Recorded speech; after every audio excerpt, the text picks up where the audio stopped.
$40,000 baraka qilishdi. Arashan ishqibozlari mana bugun jamoat shu yerda, Toshkent jamoati.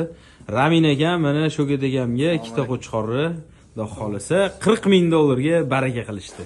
Mana Ramin aka, lider. Spartak bilan lider. hop, bu chap tomondagi Spartak, bu lider Grizzly'ning bolasi.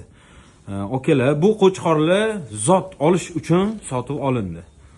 Toshkentga ketyapti bular. Akamgilar sog'liq o'ylay qo'shib nasl olishadi. Ramin aka, Alloh barakasini bersin. Aka, barakasini toping. Yaxshiliklarga boqinglar, aka.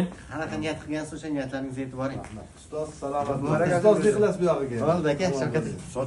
Barakasini toping. Barakasini bersin. Mana mashi qo'chqor 2 kiloni urgan aka. Ha, mana shu Spartak bo'ladi. Qaranglar, strashniy kallani. Mana men lider bu ham juda ham baquvvat, uzun qo'chqor mana. Ikkita shahar Amin aka bu. To'rga o'chadi. Alloh barakasini bersin. Hammalar chorvalarda mana shunaqa qo'chqorlar ko'paysin.